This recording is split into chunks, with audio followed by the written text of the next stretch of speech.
Hello, sweet souls. Welcome to Madame After Midnight 2.0. I'm Madame Donut. I'm your host. Now, we will be talking about things about life and its many pursuits of sustainable happiness. If that is your vibe, I am so thrilled that you are joining me. So, if you have discovered Madame After Midnight prior to when we leveled up to 2.0, you'll probably notice that we have dialed down a few things a bit. Like the sexy clickbait. Sorry to those fans of my previous pictures. Those might not come back because midnight happened. And it's one of those, if you know, you know, and it's like a fairy tale thing and everybody loves it. But before I divulge any more information that I am not sure I want to share just yet, let me shut up about that. But today I want to reintroduce myself. I'm Madame Donut. Yes, that is my official real name according to my passport. I am a self-proclaimed donut chef extraordinaire. I don't ever deny that. Also a savory chef by profession. That's actually what I do for a living. But just in general, I'm just your average person interested in a lot of things, and I would love to talk about all of those things here on this podcast with you. So please stick around and let's dive into 10 things you might not know about me. Some are rare, some are random, and you might find it interesting, maybe not. Grab your favorite mug. I got my coffee here. Normally I would be drinking, but I've done that before and I tend to forget things. So I'm just gonna drink coffee. Actually, this is tea. If you're interested in just going for a walk, just go ahead, do that. Pop me on your headphones and let's get started, okay? So here we go. Number 1, I was born with Poland syndrome. I know, even when I was born, I already came out into the world with a twist.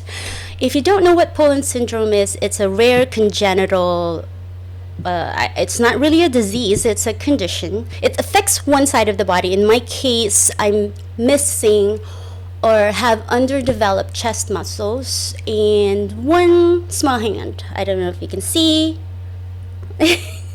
Right hand smaller than the left, and it's just something I was born with. Again, it's rare. It doesn't affect anything else, I don't think, other than I think it might have helped me move into life with acceptance of imperfections and that things don't have to be matchy all the time. I do love that. I'd love to talk about Poland syndrome more in the future, and I would love to have a guest to talk about it. But yeah, it's something that most people don't even notice. Even if I'm like running around buck naked. I think they're distracted with my hair or my tattoos. But anyhow, I would love to talk about Poland syndrome more in the future. I feel like it's something that most people don't know about. So I would love to share my unique vantage coming from somebody who has it. Number 2, I was born at home. There was no electricity where I was born. Obviously I don't remember it because I was a baby. But I thought it was like a really fun story because, most people just think of being born in the hospital like it's the norm. But to be born at home, I think I don't know what it does to a person other than having a unique view of what simplicity could be. And I grew up in the boonies. Like, we're talking small, tiny village, probably smaller than the towns you ever know. Or that in this country. We were so old school. We were fetching our water, drinking water, or water that we bathe in or cook with, from a village well down the hill. So we would have to walk up the hill back home with a yoke of like 2 buckets of water. Like those kung fu movies. It's not like that, but kind of, just like. The stairs weren't there, and the Kung Fu Master was not on top of the hill, but my mom was, so that's sort of kind of the same thing. But that was my little background.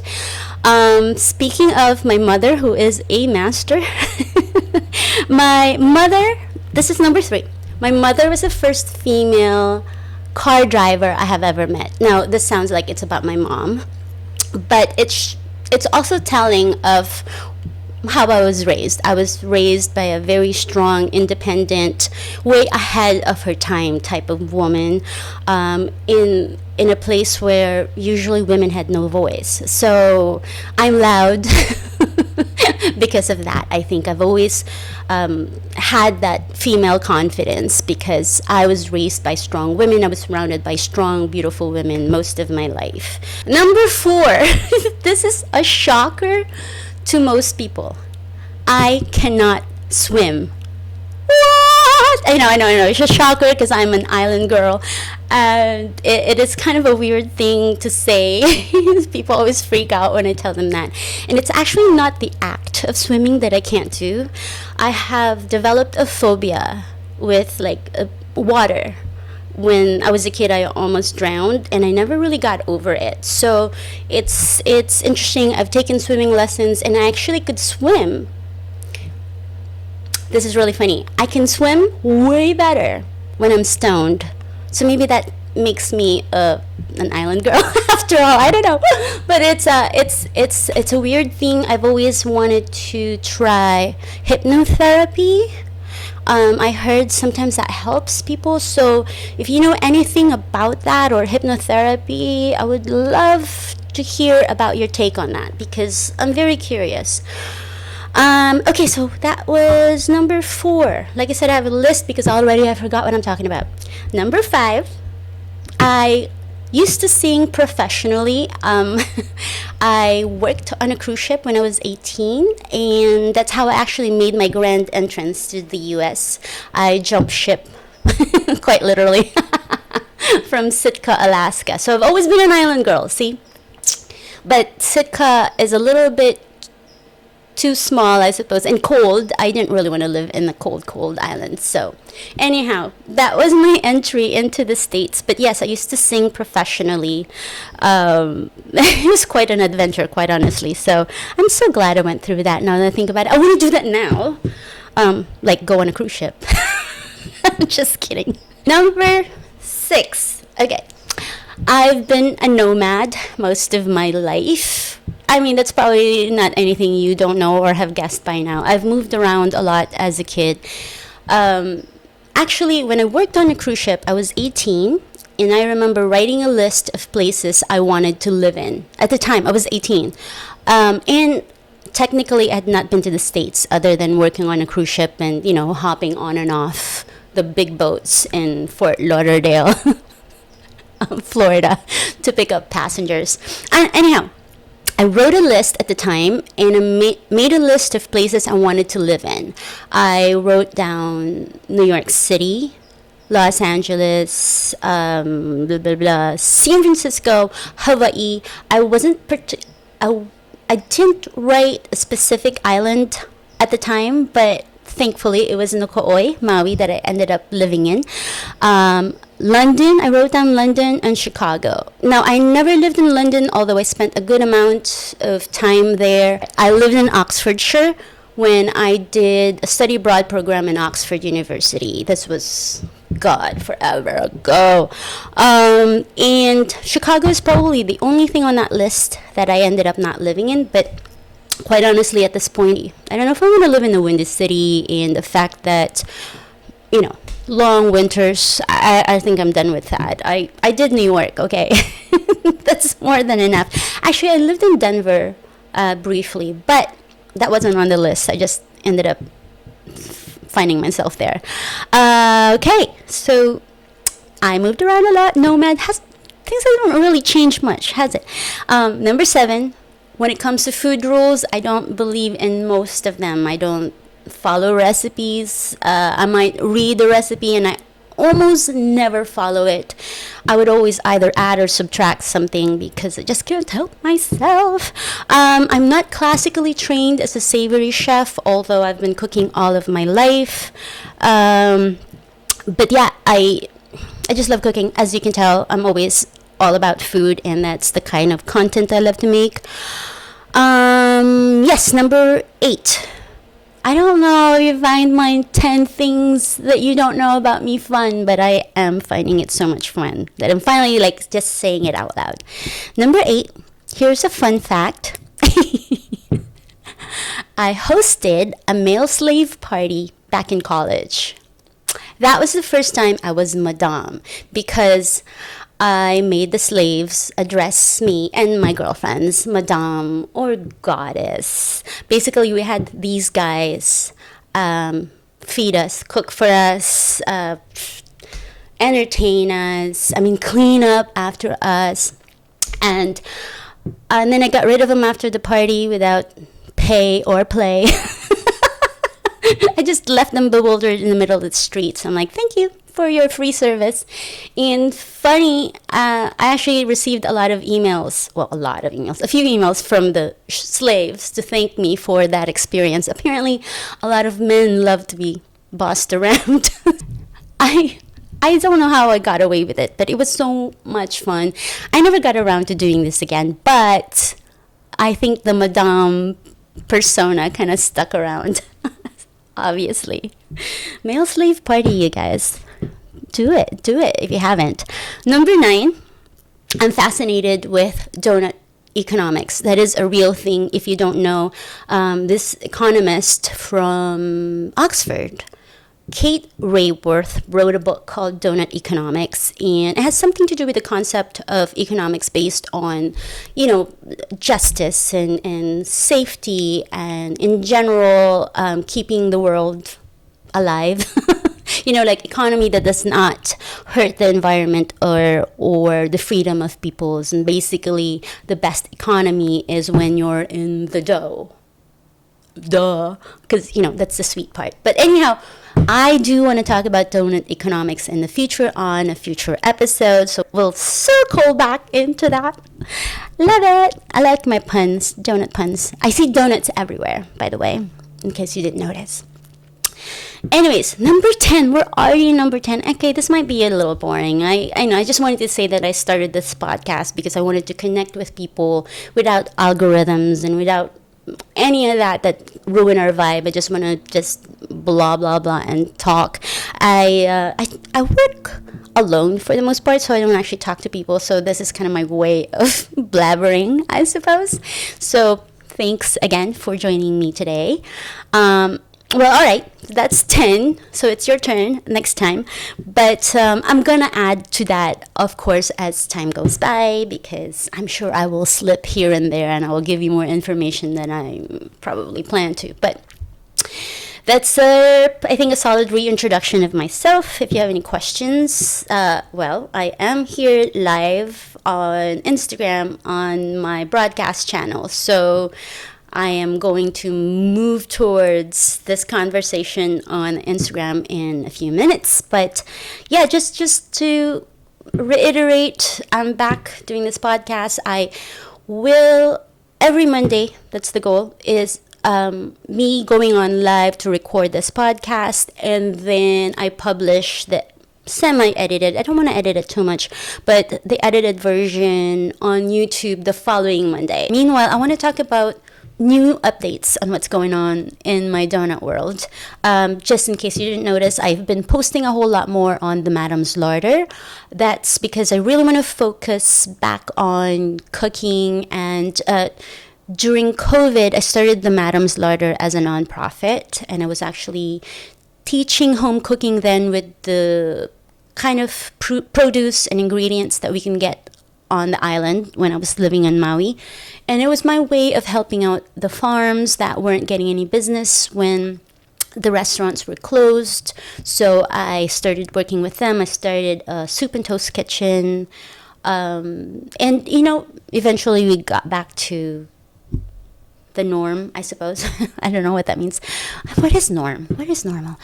So the Madam's Larder used to be a nonprofit, but I am now in the process of switching it to a B Corp or a benefit corporation, so that eventually when I monetize the Madam's Larder, a good chunk of the proceeds should go towards projects that mean a lot to me.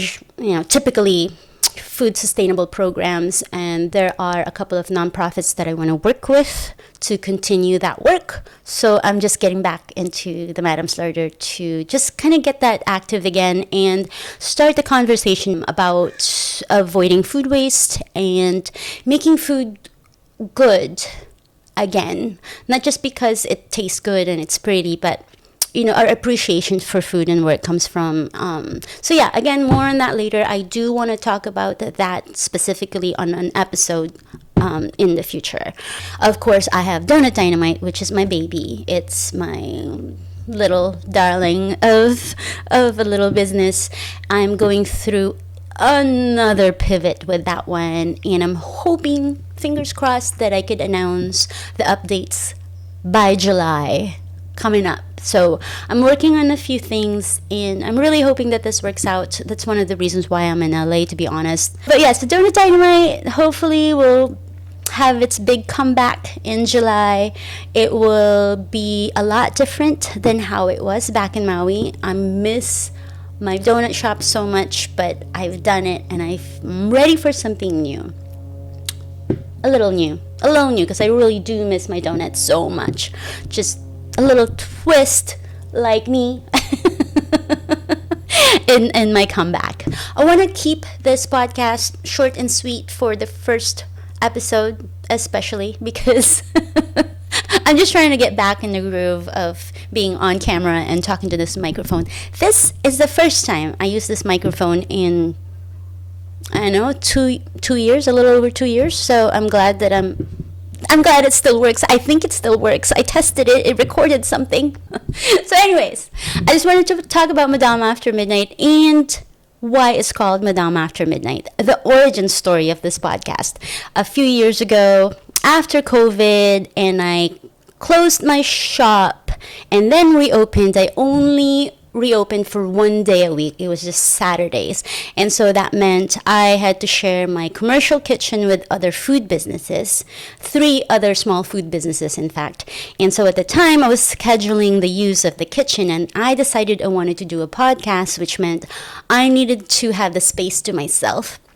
And I asked everybody when they may not work, like to make sure that I have the space to myself.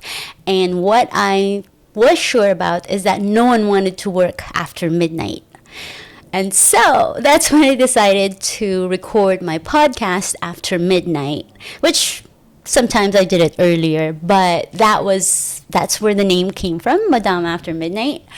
And then because of the catchy, sexy name, I thought, well, we'll make it like an after hours theme. And I was interviewing artists, chefs, farmers, and the whole vibe is that it's after hours. We'll have a drink, and we literally would have a drink or 2 or 3 during the show. And I had to stop doing that because I would forget what the heck I'm talking about. So now that's why I'm just down to just drinking coffee or tea. Because there were times when I would forget what I was asking. My guest was getting sloppy. One of my guests even had to sleep over because she couldn't drive home. So that wasn't a good idea to be doing a podcast when you're drunk. But yeah, I just wanted to thank everybody for this fun kickoff. Thank you for joining me. If this podcast made you smile, then I am thrilled. If you enjoyed this episode, please consider subscribing or share this with your friends to make them smile. Maybe they need a sprinkle of joy in their life. So till next time, circle back around to what matters the most.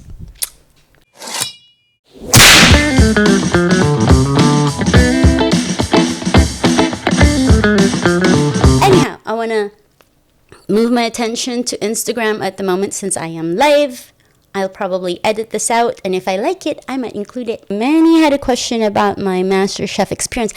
To be honest, at the time, I hated it. And it's interesting. I have now come to terms with it almost 2 years later, but I hated it at the time because it wasn't real. And quite honestly, most of what happens has already been pre-planned. I know it's unscripted, but that doesn't mean that they don't decide on the story before we even film or before they even edit it. Just gotta remember that it is all about creating drama, because that's TV.